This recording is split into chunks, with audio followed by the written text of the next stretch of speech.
चाहते हैं। एक बहुत बड़ा जो फीडबैक हमें अपने दर्शकों से मिला वो ये है कि हमारे दर्शकों ने हमें ये बताया, खास तौर पर वो दर्शक जो अलग अलग राज्यों में छोटी जगहों पर रहते हैं, अंदर इंटीरियर में रहते हैं, उन्होंने कहा कि आपके नायक अलग हैं और हमारे नायक अलग हैं। हमारे नायक वो हैं जो गांव में रहकर लोगों की सेवा कर रहे हैं, मदद कर रहे हैं, जो जिले में रहकर जिले के लोगों की सेवा कर रहे हैं। और आपके नायक मुंबई में रहते हैं, दिल्ली में रहते हैं, बड़े बड़े शहरों में, मेट्रो सिटीज में रहते हैं। जो मीडिया के नायक हैं वो बड़े बड़े फिल्म स्टार्स हैं या क्रिकेटर्स हैं या नेता हैं, और हमारे नायक ये छोटे छोटे लोग हैं। असल में मीडिया जिन्हें छोटा समझता है यही बड़े लोग हैं। और आज इसीलिए आज आपके लिए हम एक बीदर जिले से, कर्नाटक के बीदर जिले से इस अध्यापक को लेकर आए हैं आपके सामने, और आपको ये बताना चाहते हैं ये सलमान खान नहीं है, ये आमिर खान नहीं है, ये अमिताभ बच्चन भी नहीं है, ये विराट कोहली भी नहीं है, ये किसी बहुत बड़ी कॉन्स्टिट्यूएंसी के सांसद नहीं है, ये मंत्री नहीं है। लेकिन तब भी हम आपको ये कहेंगे ये बहुत बड़े नायक हैं, और ऐसे नायकों की ही हमारे समाज को, हमारे देश को आवश्यकता है।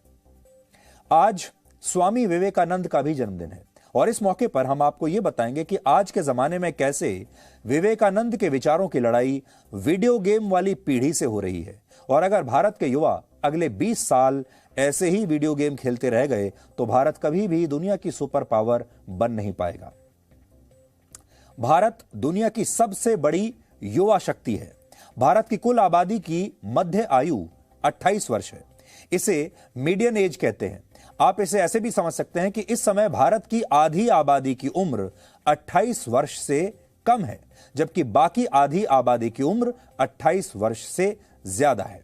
और इस लिहाज से भारत दुनिया के सबसे युवा देशों में गिना जाता है, जबकि चीन और अमेरिका जैसे देश जो बहुत विकसित हैं, अमीर भी हैं, वो भारत के मुकाबले बहुत तेजी से बूढ़े हो रहे हैं। अमेरिका और चीन में लोगों की मध्य आयु इस समय 37 वर्ष है और हमारी 28 वर्ष है। इसके अलावा ऑस्ट्रेलिया की 39 वर्ष, रशिया 40 वर्ष, कनाडा 42 वर्ष, और पश्चिमी यूरोप के देशों में लोगों की मध्य आयु 45 वर्ष है। और जापान में तो ये उम्र 49 वर्ष हो चुकी है। यानी जापान की आधी आबादी 49 साल से ज्यादा उम्र की है, मतलब आधी आबादी बूढ़ी हो चुकी है। और यही स्थिति अमेरिका और चीन जैसे देशों की भी है। लेकिन भारत एक ऐसा देश है जिसके पास युवा शक्ति के रूप में एक बहुत ही मजबूत पावर हाउस आज है।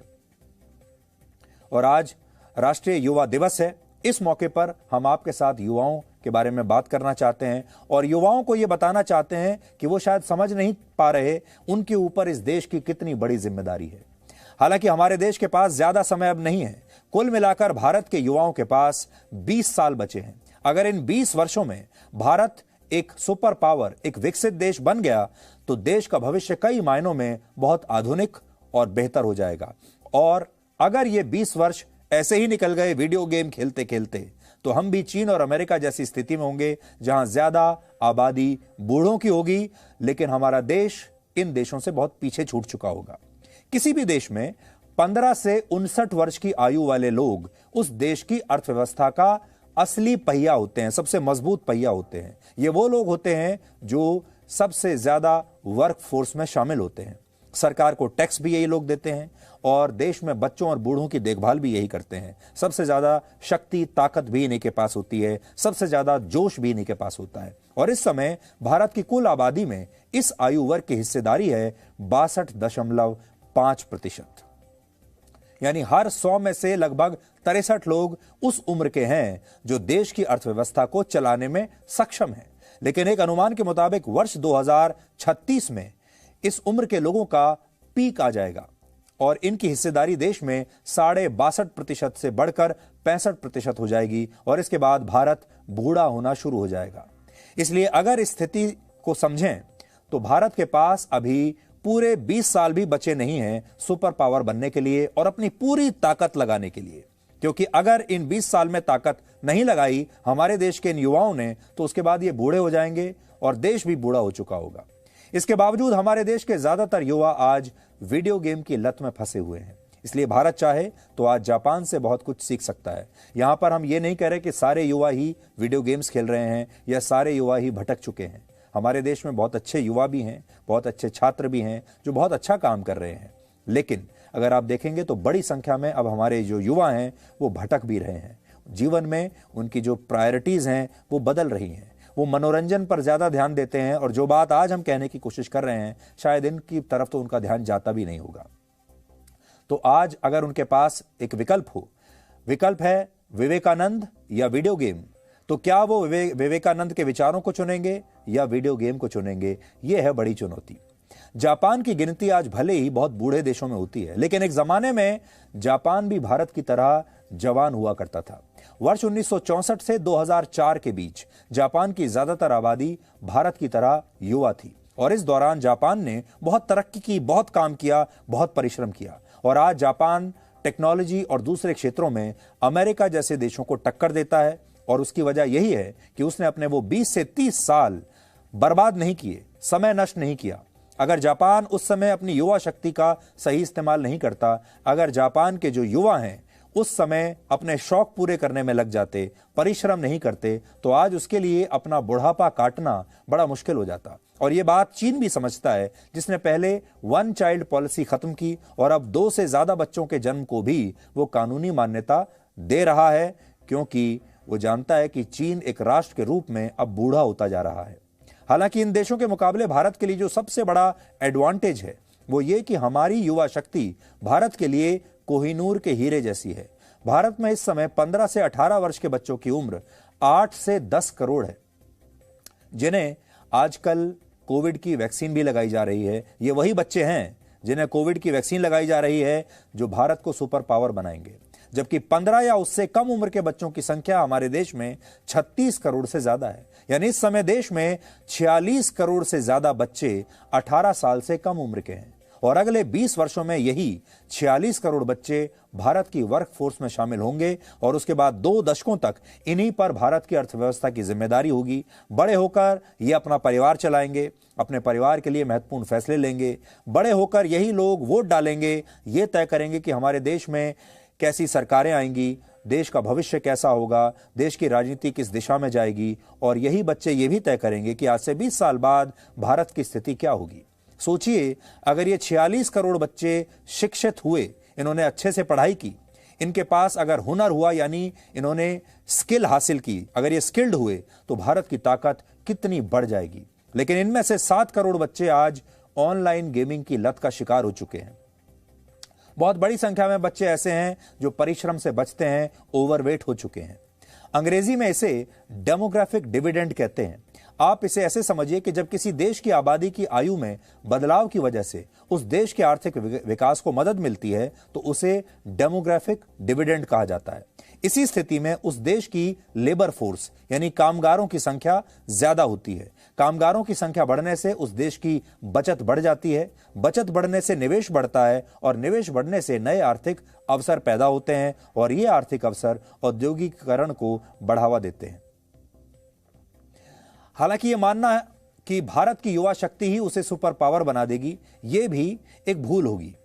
भारत के लोगों का अगर कौशल विकास नहीं हुआ यानी वो स्किल्ड नहीं हुए तो नए नए इनोवेशन नहीं होंगे और भारत की युवा शक्ति कुछ ही क्षेत्रों तक सीमित रह जाएगी। किसी भी देश की राष्ट्रीय आय तभी बढ़ती है जब लोग हाईली स्किल्ड होते हैं और हाई स्किल्ड जॉब्स करते हैं। लेकिन आजकल के ज्यादातर युवा हाई स्किल्ड जॉब्स की जगह सोशल मीडिया पर रील्स बनाना पसंद करते हैं, टिकटॉकर बनना चाहते हैं। उन्हें इनोवेशन से ज्यादा इस बात की चिंता है कि उनका उनके दोस्तों के बीच कैसा इंप्रेशन है।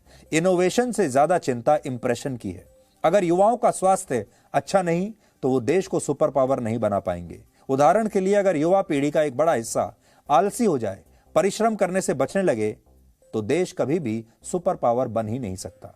जॉबलेस ग्रोथ भी युवा शक्ति को निष्क्रिय कर सकती है। यानी लोग संख्या तो बढ़ रही है, आपके पास युवाओं की शक्ति भी है, लेकिन उन युवाओं के पास कोई काम ही नहीं है, कोई रोजगार ही नहीं है, तो फिर ये एक ज्वालामुखी की तरह होगा। अगर किसी युवा को पढ़ लिख कर नौकरी नहीं मिलती, रोजगार नहीं मिलता, तो वो देश की अर्थव्यवस्था में कोई योगदान नहीं दे पाएगा और जिसे हम बहुत बड़ा शक्ति पुंज मानते हैं, वो एक ज्वालामुखी बन जाएगा। इसलिए रोजगार के नए अवसर पैदा करना बहुत जरूरी है। हालांकि यहां एक चुनौती यह है कि भारत के बहुत सारे युवा खुद को रोजगार के लिए तैयार करना ही नहीं चाहते।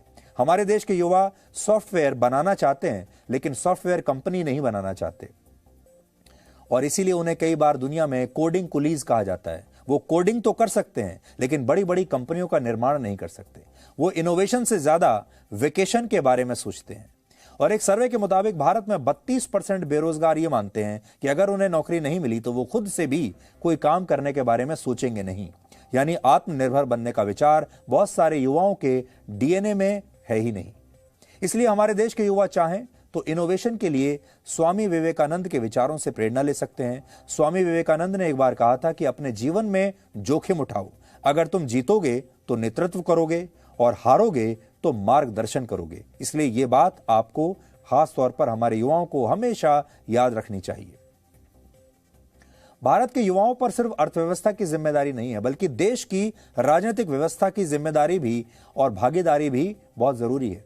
लेकिन इसके बावजूद इस देश के ज्यादातर युवा सोचते हैं कि उनके एक अकेले के करने से देश और यहां की राजनीति बदलेगी नहीं। और शायद यही वजह है कि जिस देश में 18 से 29 वर्ष के 25% वोटर हैं, उसी देश के 23 राज्यों में सभी सांसद 40 साल से ऊपर के हैं, जबकि 16 मुख्यमंत्री 50 से 70 वर्ष के बीच हैं। इसके अलावा 3 मुख्यमंत्री ऐसे भी हैं जिनकी उम्र 75 वर्ष से ज्यादा है। देश में सबसे कम उम्र के युवा मुख्यमंत्री मेघालय के केनरॉड सांगमा हैं। उनकी उम्र 43 वर्ष है। और इसके अलावा सबसे युवा देश में सांसदों की औसत उम्र 54 वर्ष है, जो 1999 में सबसे ज्यादा 55 वर्ष हुआ करती थी। हमारे देश के युवा राजनीति को कीचड़ मानकर उसमें इसलिए अपना कदम नहीं रखना चाहते क्योंकि इससे वो भी शायद गंदे हो जाएंगे। लेकिन इसी सोच की वजह से आज भारत की राजनीति में युवा वोट बैंक का वो महत्व नहीं है जो मुस्लिम वोट बैंक का होता है, दलित वोट बैंक का होता है, या किसी दूसरी जाति के वोट बैंक का होता है, या धर्म के आधार पर जो वोट बैंक बनाया गया है। कभी आपने सोचा है कि हमारे देश की पार्टियां चुनाव से पहले युवा वोट बैंक के बारे में कभी क्यों नहीं सोचती, जबकि सबसे बड़ा वोट बैंक यही युवाओं का वोट बैंक है। सोचिए कितनी अजीब बात है कि इस देश की राजनीतिक पार्टियों के लिए 25% युवा वोट बैंक से ज्यादा 15% मुस्लिम वोट बैंक ज्यादा अहमियत रखता है, क्योंकि हमारे देश के युवाओं ने अपनी ताकत को ना तो खुद समझा है और ना ही हमारे देश के नेताओं को कभी समझाने की कोशिश की है। हालांकि ऐसा भी नहीं कि भारत के युवाओं में प्रतिभा नहीं है या वो इनोवेशन नहीं कर सकते। भारत के युवाओं की प्रगतिशील सोच का लोहा पूरी दुनिया मानती है और इसीलिए टेक्नोलॉजी कंपनी एप्पल में 35%, माइक्रोसॉफ्ट में 34%, आईबीएम में 28%, इंटेल में 17% और अमेरिका की अंतरिक्ष एजेंसी नासा में 36% वैज्ञानिक भारतीय मूल के हैं। इससे भारत की ब्रेन पावर के बारे में आपको पता चलता है कि भारत के लोग कहां कहां पर जाकर दुनिया के कितने बड़े बड़े देशों की अर्थव्यवस्थाओं को चला रहे हैं, कंपनियों को चला रहे हैं। हालांकि यह भी सच है कि हमारे देश के यही युवा भारत में रहकर इनोवेशन नहीं करना चाहते, या दूसरी तस्वीर यह भी है कि अगर ये भारत में होते तो शायद इनोवेशन कर ही नहीं पाते। ये लोग इनोवेशन बाहर जाकर कर पाते हैं। वो हमारे देश की भी अपनी अलग अलग समस्याएं हो सकती हैं, लेकिन अगर वो ऐसा करते हैं तो शायद भारत विकास के शिखर पर पहुंच जाएगा। और हम ऐसा इसलिए कह रहे हैं क्योंकि इस समय भारत में 5,67,000 करोड़ रुपए की मार्केट वैल्यू वाले टॉप 10 स्टार्टअप्स के मालिकों की उम्र इस समय सिर्फ 29 से 41 वर्ष के बीच है, यानी ये सब लोग युवा हैं। जिस दौर में स्वामी विवेकानंद अपने जीवन के शिखर पर थे, उस दौर में भारत अंग्रेजों का गुलाम था। गुलाम भारत की युवा पीढ़ी को संबोधित करते हुए स्वामी विवेकानंद ने एक बार कहा था, उठो, जागो और तब तक नहीं रुको जब तक लक्ष्य प्राप्त ना हो जाए। तुम जो सोच रहे हो उसे अपनी जिंदगी का विचार बनाओ, उसके बारे में सोचो, उसके लिए सपने देखो, उस विचार के साथ जियो। तुम्हारे दिमाग में, तुम्हारी मांसपेशियों में, तुम्हारी नसों में और तुम्हारे शरीर के हर हिस्से में वो विचार भरा होना चाहिए, और यही सफलता का सूत्र है। ये वो विचार हैं जिसने गुलामी के समय भारत के युवाओं के मन में स्वाभिमान और स्वतंत्रता के बीज बोए थे। लेकिन हमें लगता है आज विवेकानंद के विचारों की लड़ाई वीडियो गेम वाली पीढ़ी से हो रही है, और ये पीढ़ी अगर अगले 20 साल खूब परिश्रम नहीं करेगी तो भारत कभी भी विश्व गुरु बन नहीं पाएगा।